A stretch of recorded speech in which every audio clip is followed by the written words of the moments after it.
Friends, welcome to மூன்று முடிச்சு promo. இன்னைக்கு நம்ம மூன்று முடிச்சு சீரியல்ல என்ன விறுவிறுப்பான விஷயம் அப்படின்னு பார்த்தீங்கன்னா, இப்போ இந்த ரஞ்சித்துக்கு ஒரு முடிவு கட்ட போகிறது வேற யாரும் இல்லைங்க, நம்ம சுந்தரவல்லி தான். ஏன்னா சுந்தரவல்லிக்கு எல்லா உண்மையுமே தெரிய வந்து இந்த ரஞ்சித் மட்டும் இல்லாமல் ஹரிதா மொத்த பேரையுமே அடித்து வீட்டை விட்டே வெளியே துரத்துறாங்க நம்ம சுந்தரவல்லி.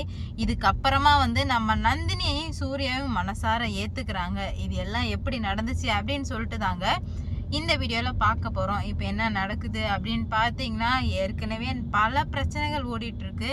ஒரு பக்கம் அருணாச்சலையா, இன்னொரு பக்கம் கல்யாணம், இன்னொரு பக்கம் இந்த டெத்து மேட்ரு, இன்னொரு பக்கம் நம்ம சூர்யா சும்மா ரகலை வச்சு அடிக்கிறாரு பத்திரிக்கைக்காக. அப்படி இருக்கும்போது தான் சுந்தரவல்லி வந்து யார் பத்திரிக்கை எடுத்தாலும் ஒழுங்காக கொடுத்துருங்க, இவன் இப்படி தான் வந்து பிரச்சனை பண்ணுவான், கொடுத்துருங்க அப்படின்ற மாதிரி சொல்லவுமே உடனே வந்து யாருமே வாயை திறக்கவே இல்லை. ஹரிதா எடுக்கலன்னு சுந்தரவல்லிக்கு நல்லாவே தெரிஞ்சிடுச்சு. அப்போ யார் தான் எடுத்திருப்பா அப்படின்னு சொல்லிட்டு சுந்தரவல்லியை நினைக்கும் போது தான் ரஞ்சித் திடீர்னு ஏதோ திருட்டு வேலை பார்க்குற மாதிரியே மூஞ்ச வச்சுக்கிறது, அவன் பண்ணுற ஆக்டிவிட்டிஸ் எதுவுமே சரியில்லை. அப்படி இருக்கும்போது தான் இவன் லேப்டாப்பில் உட்காந்து வீடியோ பார்த்துட்டு இருக்கான். சுரேகாவோட வீடியோ, நிறைய பொண்ணுங்களும் இந்த மாதிரி தான் வீடியோ எடுத்து வச்சுருக்கான். அதில் சுரேகாவோட வீடியோவும் இருக்குது. சுரேகாவோட வீடியோவும் ரொம்பவே வந்து ஆழ்ந்து கூர்மையாக ஏதோ சின்சியராக படிக்கும்போது எப்படி இருக்குங்க, அந்த மாதிரி இவன் வந்துட்டு அவ்வளோ சின்சியராக பார்த்துட்டு இருக்கோமே. சுந்தரவல்லி எதிர்பாராத விதமாக வர்றாங்க. வந்ததுமே வந்துட்டு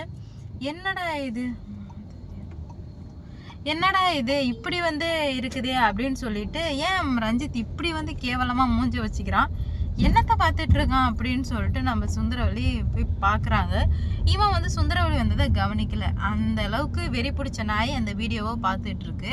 அப்போ தான் வந்து சுந்தரவல்லி திரும்பி வந்து பார்த்தா இந்த நாய் வந்துட்டு வீடியோ பார்த்துட்டு இருக்கு. அது சுரேகாவோட பெத்த தாய்க்கு எப்படிங்க இருக்கும் பெத்த பிள்ளையோட வீடியோ பார்க்கறது. உடனே சுந்தரவல்லிக்கு என்ன பண்ணுறதுனே தெரியாமல், அட நாயே உன்னை என்ன பண்ணுறேன்னு பாருடா அப்படின்னு சொல்லிட்டு ஒரு கட்டை எடுத்து அவனை அடின்னு அடித்து பிச்சு உதறாங்க சுந்தரவல்லி. உடனே மொத்த குடும்பமும் கூடிடுச்சு. என்னாச்சு, எதுக்காக அடித்து என் பிள்ளைக்கு ரத்தம் வருது, என்ன சுந்தரவல்லி பண்ணிகிட்ருக்க அப்படின்ற மாதிரி கேட்கவுமே உடனே சுந்தரவல்லி ரொம்பவே அமைதியாக இருக்காங்க.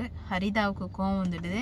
ஆண்டி எதுக்காக எங்கள் அண்ணனை அடிச்சிங்கன்னு சொல்லுங்கள், இல்லைன்னா நடக்கிறதே வேறையாக இருக்கும் அப்படின்ற மாதிரி சொல்ல, எல்லாரும் அமைதியாக இருந்துருங்க, அப்படி இல்லைன்னா உங்கள் ஒட்டுமொத்த குடும்பத்தையுமே அடித்து ஒட்டச்சி ஊரை விட்டு அடித்து துரத்துறோம் அப்படின்னு சொல்லிட்டு சுந்தரவல்லி இப்படி பேசினதை கேட்டதுமே ஹரிதாவுக்கு ஏற்றுக்கவே முடியல. என்ன ஆண்டி ஏதாவது நட்டுக்குன்னு கழுண்டுடுச்சா அப்படின்ற மாதிரி சொல்ல, இவன் உன் அண்ணன் தானா அப்படின்ற மாதிரி கேட்க, என் அண்ணன் தான், இல்லை எனக்கு என்னமோ சந்தேகமாக இருக்குது அப்படின்ற மாதிரி சொல்கிறாங்க. உடனே வந்து மொத்த குடும்பமும் அதிர்ச்சியில் நிற்கிது. என்ன நடக்க போகுது, ஏது நடக்க போகுது அப்படின்னு சொல்லிட்டு வெயிட் பண்ணி பார்க்கலாம்.